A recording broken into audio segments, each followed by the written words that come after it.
The unwritten legacy. 2 boys, 1 unbreakable truth the night. The CEO chose silence.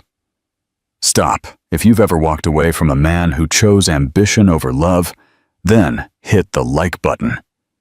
This story proves that a woman's dignity is the strongest foundation she can build.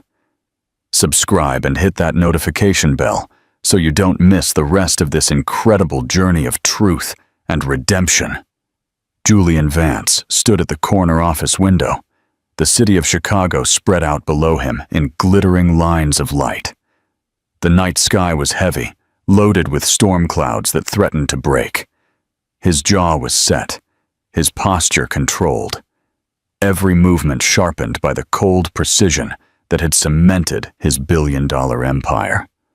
Clara stood a few feet behind him, her hands clasped, not in supplication, but in a silent effort to hold herself together. She wore a simple cream dress, her blonde hair swept over one shoulder, and her blue eyes were painfully clear. There were no shouts, no dramatic scenes, just that heavy calm that falls after a decision has already been made in one heart, but hasn't fully impacted the other. He had convinced himself he was doing what a responsible man must, that emotional attachments were distractions, and love was a weakness that would slow him down. In his world, anything that slowed you down was dangerous. She, in contrast, understood exactly what was being taken from her, and yet, something within her refused to plead. She loved him. She knew. She loved him fiercely, in ways that once made her feel alive.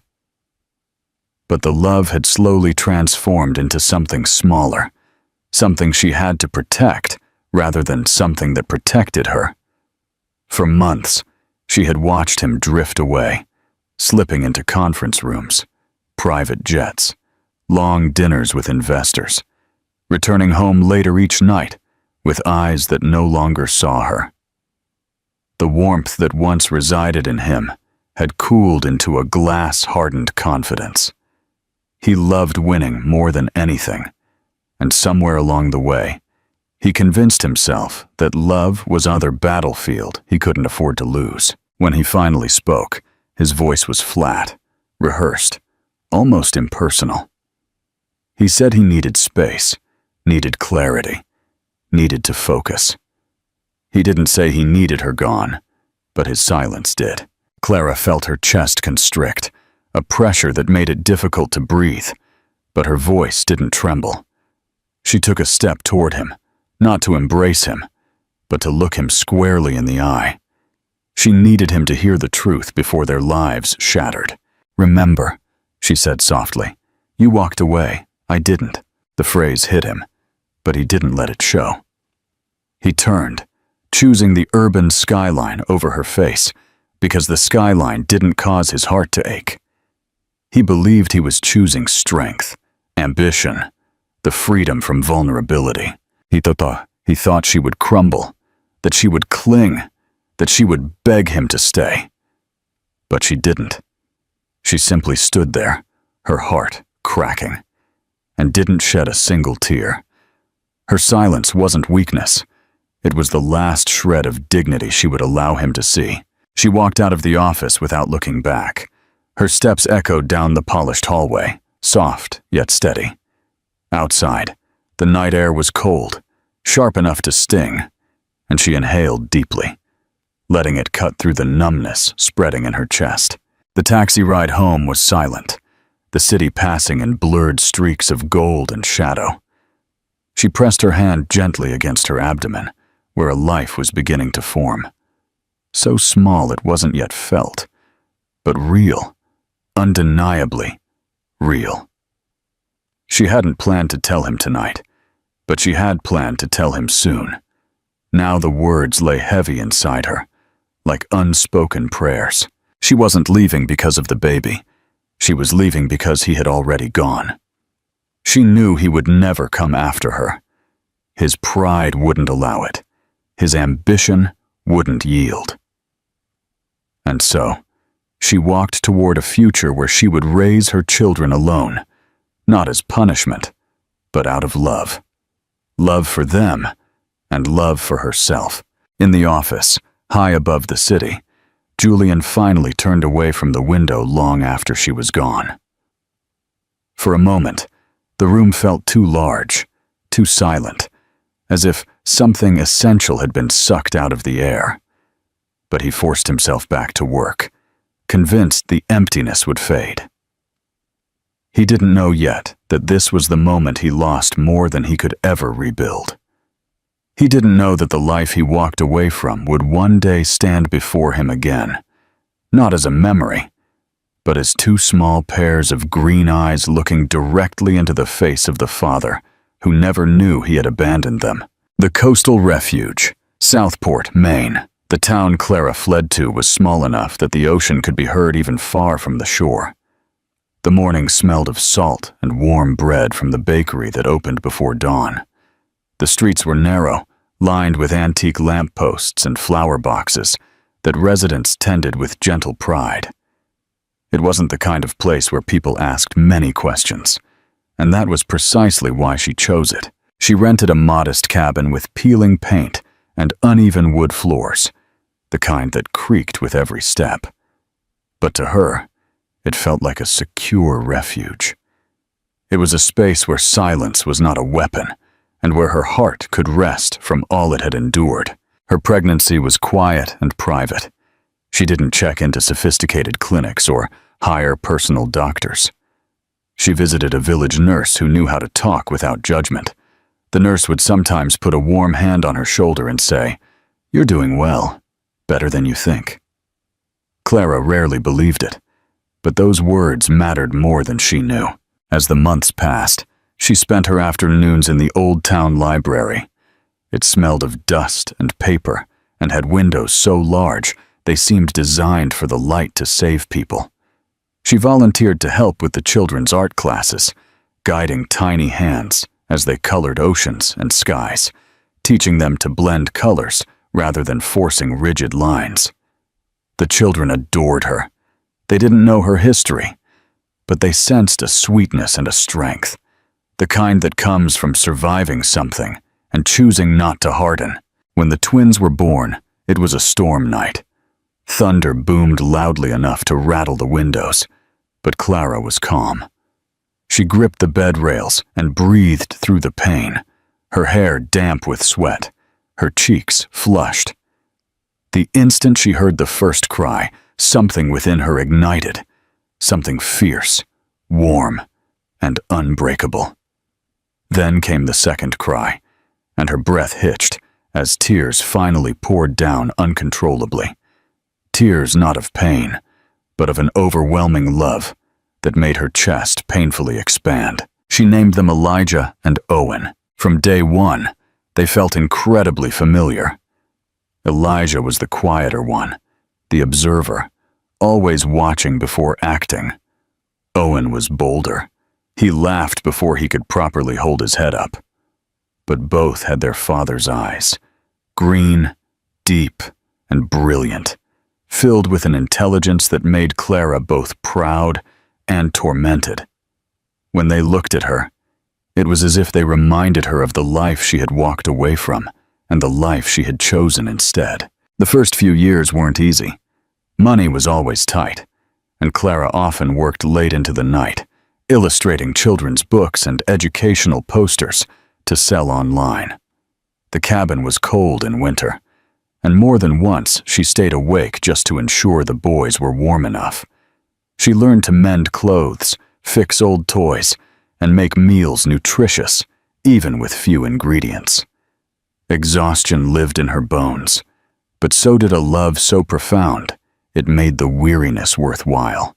There were times when the loneliness crept in, quiet, cold moments when she sat at the kitchen table with cold tea, listening to the distant sound of the waves while the boys slept. The pain didn't come from missing Julian as a lover. That version of him had faded long ago. It came from knowing her children would grow up without knowing a father's voice, without feeling his arms lift them high, without hearing someone say, "Look at my boys. I'm proud of you." But then came the days filled with laughter. Elijah gently helping Owen untangle a kite string. Owen wrapping a blanket around Clara when she fell asleep on the sofa. Both boys running toward her after school, with drawings clutched in their hands. In those moments, her heart felt full in a way that no luxury penthouse or private jet could have given her. The town came to know her, not as the abandoned woman, not as the mother hiding from a man who once loved her, but as Clara Rivers, the woman who raised two extraordinary boys in a little cabin by the shore. Slowly, quietly, her life began to flourish in its own way. She didn't know that far away, in a glass tower overlooking a city of ambition and noise, the man who once let her go was beginning to feel the first, faint tremors of regret. But she knew one thing for certain. She had lost nothing. She had chosen her life, her children, and her peace, and she would choose them again and again. Interactive question 1. Clara chose silence and self-reliance over confrontation. Do you think that decision was an act of supreme self-love, or did she owe her children the truth about their father earlier? Share your thoughts in the comments. Comment with a, if you admire Clara's strength. 8 years later, the cracking of the fortress. Elijah and Owen grew up with the ocean as their backdrop, and the warm murmur of Clara's voice shaping their world. Their childhood was neither luxurious nor easy, but it was rich in the ways that mattered. Laughter that echoed through the yard, chalk drawings that covered the walkway, sand clinging to their hair after long afternoons at the beach. Elijah, the thoughtful one, liked to sit by the tide and watch it alone, rising and retreating, as if he grasped something about the nature of coming and going that most adults never caught. Owen, full of relentless curiosity, climbed rocks, chased seagulls, and constantly asked how things worked, why the sky changed color, why the waves never stopped moving. They were different in temperament, but bound by a connection so natural and deep that Clara sometimes felt they communicated without words. As they grew, they began to notice the empty spaces in their home, not just the physical absence of a father, but the unspoken one. At first, it surfaced in innocent questions. Owen once asked if all families had two dads, because he saw a classmate's father pick him up from school. Clara paused, her breath held for a second, and then knelt to look her son in the eyes. Families come in many different shapes, she told him. What matters is the love, not the numbers. It was the truth. But Elijah, who watched silently from behind the door frame, understood something lived between her words. Time made the questions sharper. When they were 6 years old, Elijah found an old photograph tucked inside one of Clara's books. She had hidden it long ago without intending to. It was a photo of her and Julian at a gala, her body under his arm, her face younger, but unmistakably the same. His eyes a bright, ambitious green. Elijah studied the man in the photo for a long time before turning to her. "That's him," he asked in a low voice, as if speaking louder might break something fragile. Clara sat beside him, her chest tight. She could have lied, but instead she exhaled, slow and steady. "Yes," she said, "that is your father." Elijah didn't ask why he wasn't there. He simply nodded and left the photo on the table. But Clara saw the understanding settle in him like a stone sinking into deep water. Owen, who had been listening from the doorway, didn't grasp the silence that followed. Instead, he wrapped his arm around Elijah's shoulder with the fierce loyalty only a twin could possess. "We have each other," he declared, as if that solved everything. And for a while it did. Clara tried to shield them from resentment, to ensure her silence didn't curdle into bitterness. She never spoke ill of Julian. She never told them about the night he left, or the words he left behind. She never said he chose power over them before they even existed. She knew they would one day have to understand the truth for themselves, but for now, she allowed their world to remain whole. The town helped raise the boys in its quiet way. The old fisherman on the docks taught them to tie knots. The librarian taught them to care for books. The baker slipped them warm rolls when Clara wasn't looking. They were seen, known, and loved. But always, the absence of one figure persisted, like a faint handprint once pressed into soft clay. And yet, Clara's heart did not harden. She found joy in watching them unfold. Elijah showed a talent for drawing, his lines delicate, precise, thoughtful, mirroring the patience with which he viewed the world. Owen created stories out of everything he saw, spinning tales of sea dragons and brave pirates and lost kings searching for something they couldn't name. Sometimes Clara wondered if the boys were unconsciously telling their own story, weaving their father into myths because they couldn't place him in reality.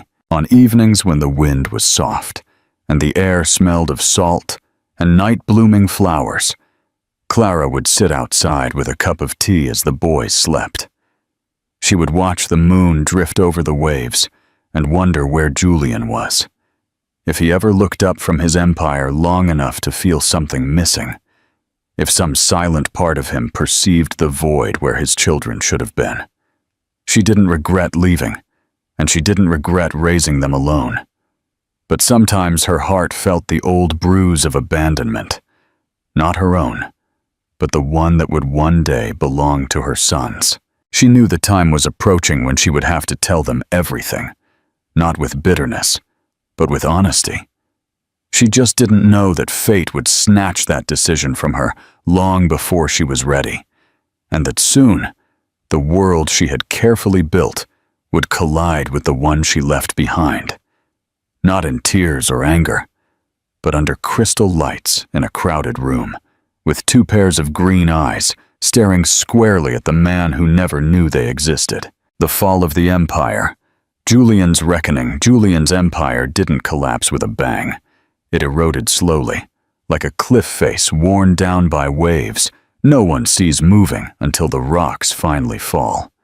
For years, he had lived in a penthouse over the city, encased in success that felt like armor. Every morning began with meetings, strategy reports, acquisitions, signings, applause that sounded hollow when the boardroom emptied. Every night ended with expensive scotch and the company of people who praised him because it benefited them. He had built everything he once dreamed of, yet the more he gained, the more depleted he felt. There was a restlessness inside him that no achievement silenced. He felt something vital was missing, though he couldn't name it. At first, he blamed the world around him. He changed his travel schedule, closed new deals, bought more property. He surrounded himself with people who admired him, laughing too loudly at jokes that weren't funny. But even in a crowded room, he felt unbearably alone. The nights grew long and empty, and he found himself pacing the floor of his penthouse while the city glittered below, as if mocking him with its vitality. Sometimes he would stop at the tall windows and stare at his reflection, wondering when exactly he had become a man who didn't know how to feel. His personal assistant once asked if he wanted to take some time off. He dismissed the idea instantly, insisting that work was what kept him stable. But the truth was, work was what kept him distracted. He feared silence. He feared the stillness where thoughts had room to breathe. When his mother passed away, a quiet woman who had always reminded him to choose love over ambition, he didn't cry. He went straight from the funeral to a shareholder dinner. But that night, when he returned to his penthouse, he opened a drawer and found a childhood drawing she had saved. A crayon drawing he had made when he was 6 years old, holding hands with a woman and two small figures. There was a sun, a house, and above it the words, "My family." His chest squeezed so sharply he had to sit down. He stared at that drawing for hours, the memory of something pure and simple, pressing against everything he had become. Still, he didn't break. Not yet. The empire had to fail first. His most trusted partner, the one he thought he could rely on, had been slowly redirecting funds and signing deals behind his back. It started as whispers, then rumors, then headlines, a scandal, a lawsuit, accusations that painted Julian as careless, incompetent, blind to betrayal. Investors panicked. The board moved against him. Overnight, he went from visionary to liability. Reporters chased him through lobbies, flashing cameras in his face, demanding statements he refused to give. He lost control of the company he built with years of sleepless nights. He watched his name, his legacy, be sold off to people who had never sweated for it, never bled for it. When the final documents were signed, he walked out of the skyscraper that had been his kingdom with only a small briefcase. The doorman, who had greeted him daily for nearly a decade, looked at him with pity instead of admiration. Julian hated pity more than failure, but he said nothing. He stepped out into the city as ordinary as any other man. His penthouse felt too big, too empty. He sold it. He sold the cars, the private memberships, the bespoke suits. The news called it a strategic retreat, but he knew what it was, a breakdown. He rented a quiet apartment with windows overlooking a river instead of the skyline. The first night there, sitting alone on a second-hand sofa, he experienced something he hadn't felt in years, a silence that hurt. He wished, not for the first time, that he could call Clara. He remembered the firmness of her presence, the sweetness of her voice when she said his name, the warmth he once possessed without understanding its value. But pride is a cage that feels like armor. He told himself too much time had passed. She had surely moved on, and he believed he didn't deserve forgiveness. Still, whether he admitted it or not, Clara's absence shaped him more than her presence ever had. She was the silent ghost, who walked behind his every step. As the years passed, he volunteered at a community center, mostly to fill the time. At first, he taught young entrepreneurs about business, though now he spoke not of domination or strategy, but of responsibility and integrity. Students appreciated him, some even admired him, but he didn't allow himself to get close. Unbeknownst to him, however, something was slowly shifting inside. The armor he had worn for years began to crack, not by force, but by time. He no longer wanted to be admired. He wanted to be known. He just didn't know that there were already two people in the world who knew him better than he knew himself. Two children with his eyes, his smile, his unspoken yearning, unknowingly waiting for the day their worlds would collide. The gala, a collision under crystal light. The charity gala was held in the kind of ballroom where crystal chandeliers sparkled like suspended constellations, and the walls shimmered with soft gold hues designed to make every guest feel important. Julian attended, not out of enthusiasm, but out of habit.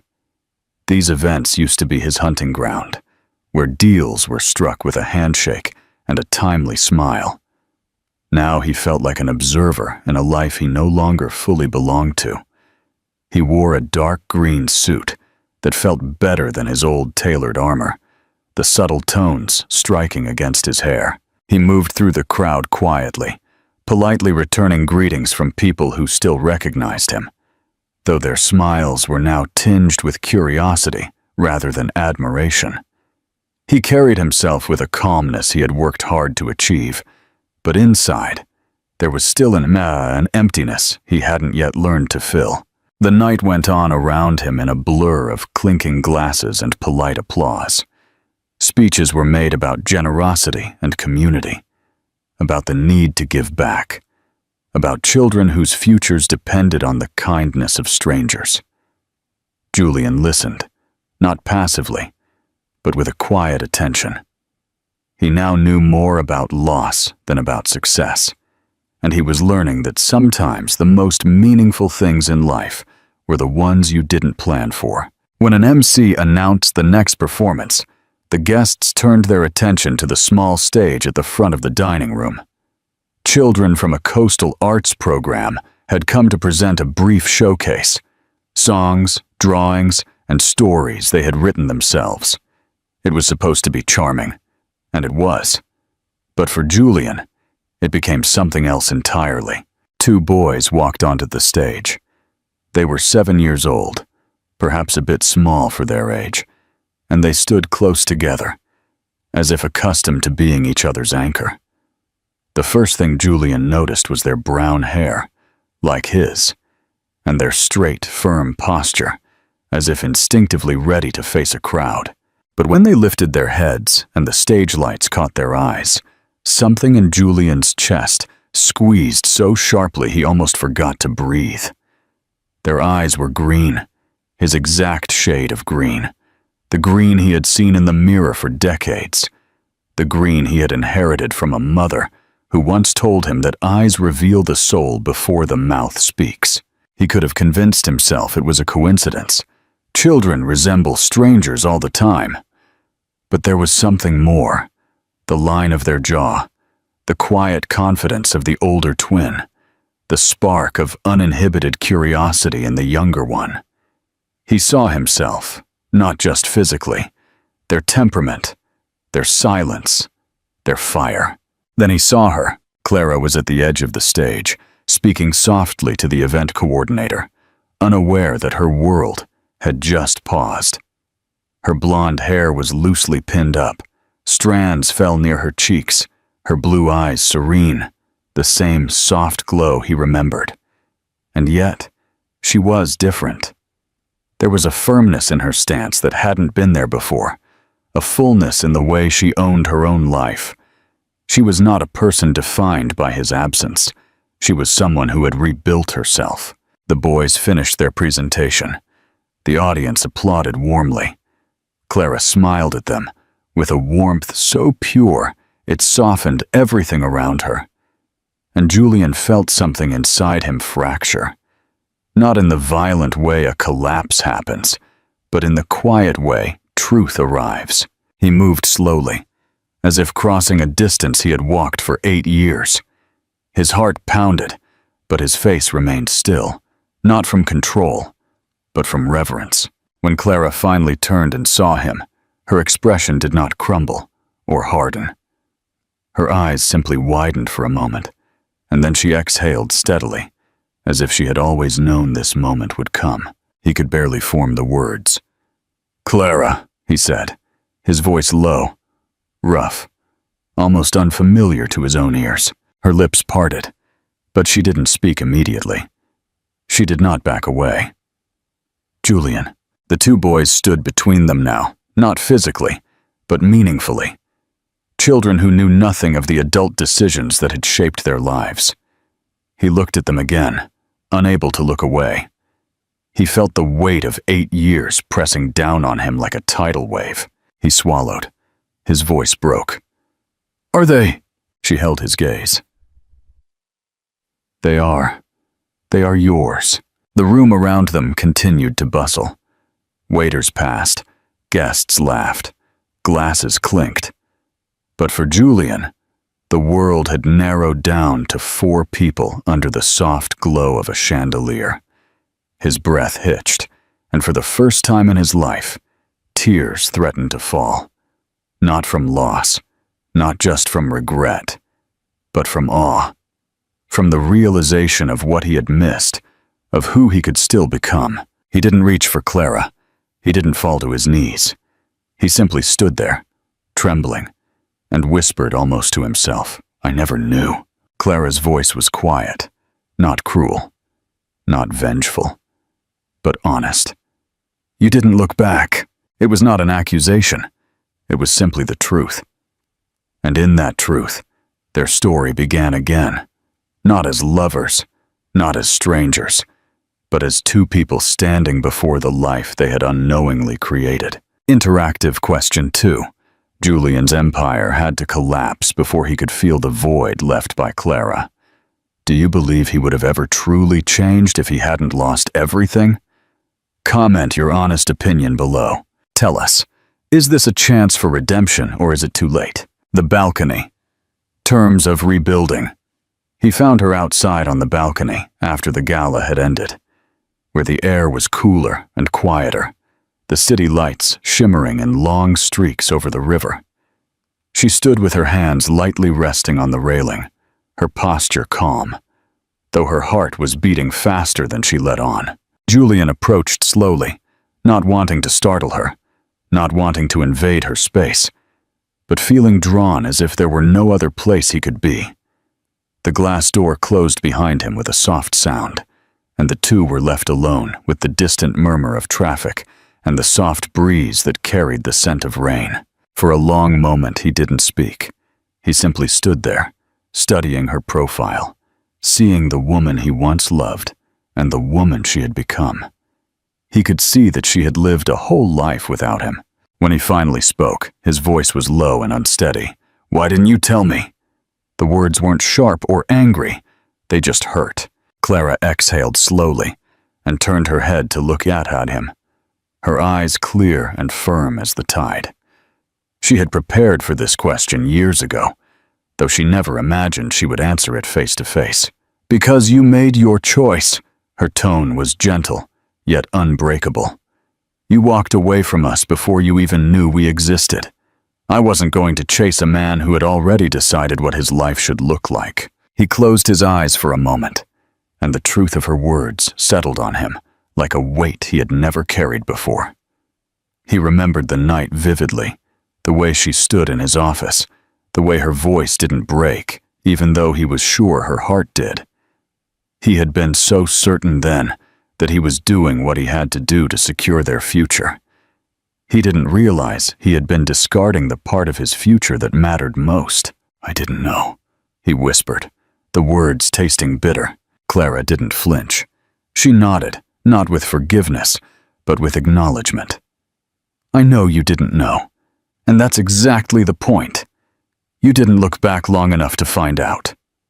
Her words didn't accuse, they simply described. That made them hurt more. He leaned against the railing beside her, his shoulders slumped under the weight of 8 years he couldn't undo. "I missed their entire childhood," he said softly, his voice cracking like thin ice. "Their first steps, their first words, everything." Clara looked at him, and in her expression, there was no cruelty or triumph, only sadness and a kind of distant understanding. "I missed those moments too," she said. "Not because I wasn't there, but because I was there alone." That was the line that broke him. Not the realization of what he lost, but the understanding of what she had carried. He turned to her, his eyes shining with something raw and defenseless. "I want to know them," he said. And this time, there was no pride or performance, only truth. "I want to know them, Clara. I want to learn who they are. I don't expect you to forgive me. I don't expect them to understand right away. I don't expect anything. I just want the chance." Clara studied him. She truly studied him, searching his face for the man she remembered and the one standing before her now. The Julian she once knew would have demanded, insisted, tried to control the outcome. But this man had been stripped down to something real. She saw his regret, his humility, his yearning, and she also saw her children in him. "All right," she said softly, not as surrender, but as acceptance of a new beginning. "We start slow, very slow. No grand gestures, no promises you can't keep. You come to the town, you meet them as yourself, not as a man trying to erase the past, but as a man trying to be a part of their future." He nodded, and something in his posture shifted. Not relief, not victory, but purpose. He was silent for a long time. Then he asked, not as a businessman or a man who once owned the world, but as someone who had learned how fragile a heart can be. "Do they know who I am?" She shook her head. "Not yet. They only know their father is someone who once chose another life. I didn't tell them your name, your history, or your failures. I didn't want their love to start with resentment. He exhaled, a shaky, painful breath. Thank you, he said. And the simplicity of the words carried the weight of everything he couldn't say. Clara looked back at the glittering city. Their lives are quiet, she said. If you walk into them, walk in softly. He nodded again, accepting the terms not as a restriction, but as an honor. And there, on a quiet balcony above a city filled with lives he would never know in this moment, two people who once lost everything found the first fragile thread of something that could be rebuilt. Not the past, but something new. Slow, careful, and real. The soft landing. Building new memories. Julian began coming to the coastal town of Southport, Maine, on weekends at first, arriving quietly, with no fanfare or announcements. He now drove a modest car, not the polished black sedan that once symbolized his status. The first time he knocked on Clara's door, his hands shook slightly, though he hid them in his coat pockets. She greeted him with a calm nod and led him to the backyard, where Elijah and Owen were building something out of driftwood and rope, something that was perhaps a fort or a boat, depending on the moment. She introduced him by his first name, not his title, not his role, just Julian. The boys looked up at him with curiosity rather than recognition. They didn't know the significance of the man standing before them. For a moment, Julian simply watched them, taking in their faces, their movements, their laughter. They felt so alive, so real, so genuine. It was almost overwhelming. Elijah approached first. He was cautious, thoughtful, someone who studied the world before walking into it. He extended his hand politely, trying to mimic the way adults greeted each other. Julian knelt to be at eye level before taking his hand. "Hello?" Elijah said, his voice firm but questioning. "Hello," Julian replied with a smile he didn't have to force. Owen hung back for a moment, then ran forward and pointed at the driftwood structure. "Do you know how to tie knots?" he asked, skipping any introduction altogether. Julian laughed softly, something that felt new in his body. "Yes," he said. "Yes, I do." And just like that, the first barrier dissolved. Clara stayed nearby, but did not interfere. She watched the three of them from the porch, a silent observer of a moment she had once both dreamed of and dreaded. Julian sat with the boys for hours, helping them tie ropes and build a stronger frame. He listened to their stories, tales full of adventure, sea monsters, and secret treasures buried under the old oak tree near the library. He listened as if every word mattered, because to him, every single one did. He didn't try to steer the conversation. He didn't try to impress them. He let them take the lead. When the sun began to set, and the sky was painted in shades of orange and rose, they all sat on the grass, watching the light change over the water. The boys spoke to him as if he had always been there, because children live in the present, not in the shadows of history. But Julian felt every moment. He felt the weight of the years he had missed. He felt the ache of the laughter he hadn't heard, the scraped knees he hadn't bandaged, the bedtime stories he hadn't read. Later that night, after the boys were asleep on the sofa in a tangle of blankets, Clara and Julian stood in the quiet kitchen. The warm light above them made the room feel like a sanctuary. Clara handed him a cup of tea, and he accepted it with both hands, as if anchoring himself. Neither spoke for a long time. The silence was no longer sharp enough to wound. They had learned to share it. Finally, Julian spoke in a low voice. "I don't know how to make up for the time I missed. I don't know if there is a way." Clara leaned against the counter, her fingers resting lightly around her own mug. "There isn't," she said candidly. "You can't get the past back, But you can choose what you do now. And the boys don't need perfection. They need presence. He nodded, absorbing her words like something sacred, so he kept coming. Week after week, he attended school art shows, where the boys proudly displayed paintings of sea creatures and imaginary kingdoms. He helped Owen fix a broken bicycle chain. He read books aloud with Elijah, who loved stories about explorers and distant worlds.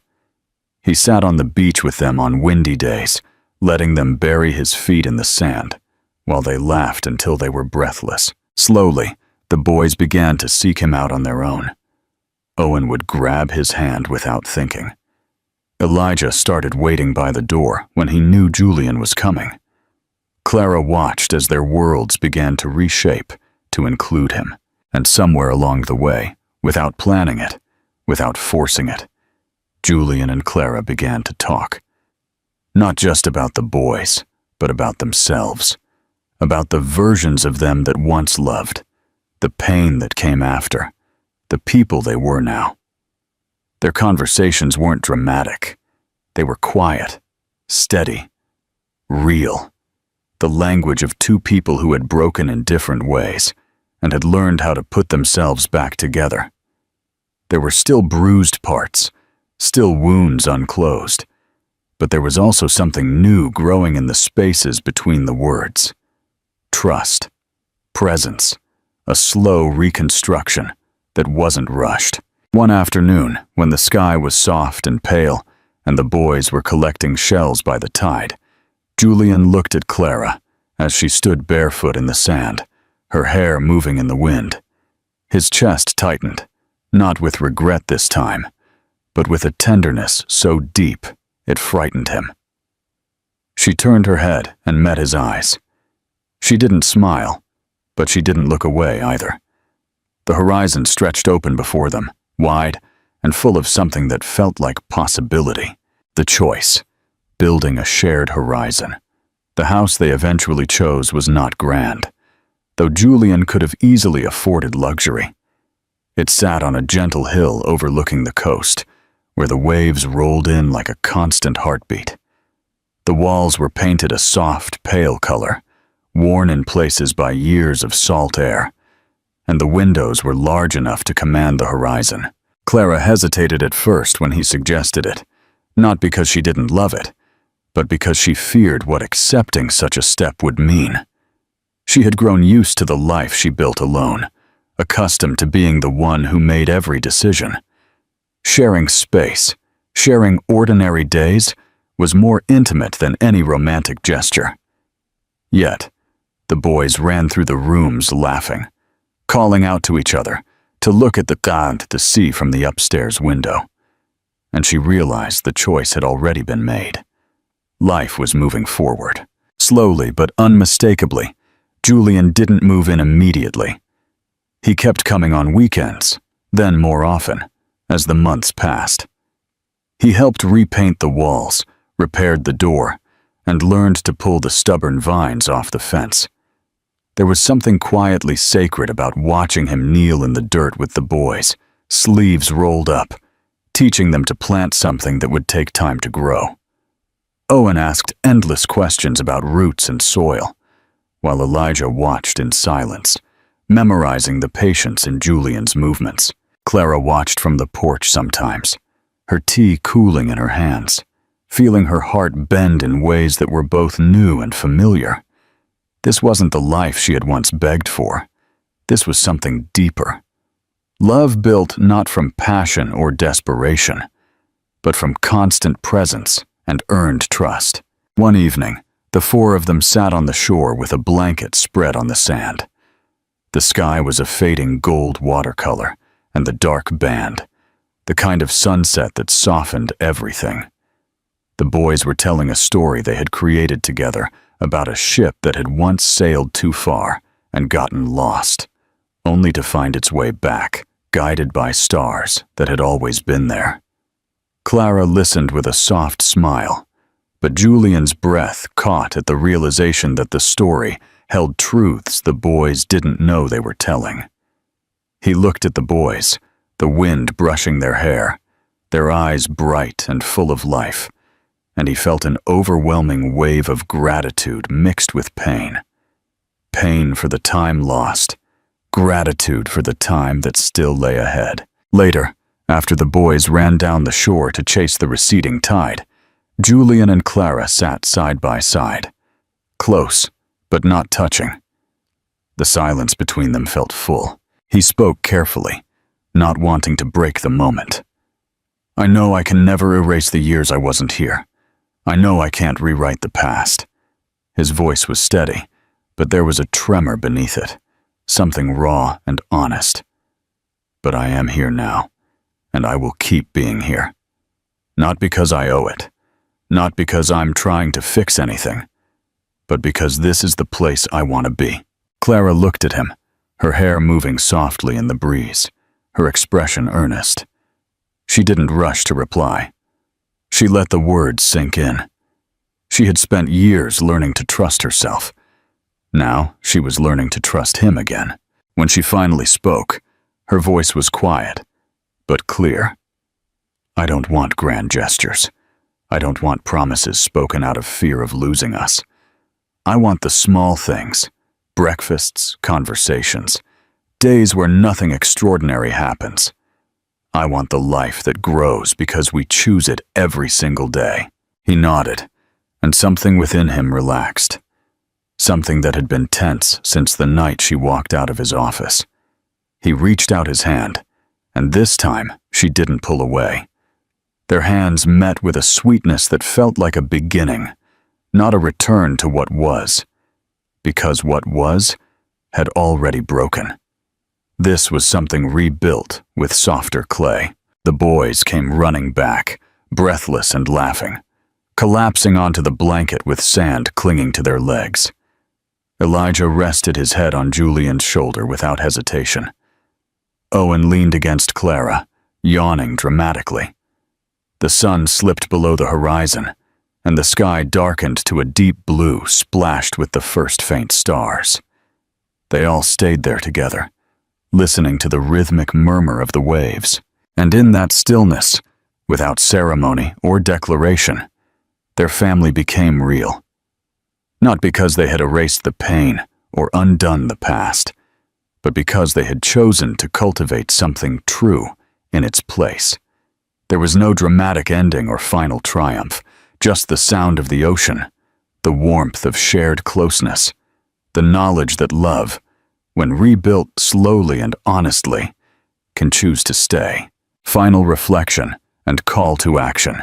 The story of Julian and Clara teaches us that true legacy is not the empire you build, but the people you show up for. Julian lost his fortune to find his foundation, and Clara proved that a mother's silent strength is more powerful than any corporate boardroom. What do you think was the biggest challenge for Clara in allowing Julian back into their lives? Forgiving him or learning to share control? Comment below with your thoughts and tell us what you think the boys' next big adventure will be. Give this video a like, share, and subscribe for more stories about unbreakable bonds.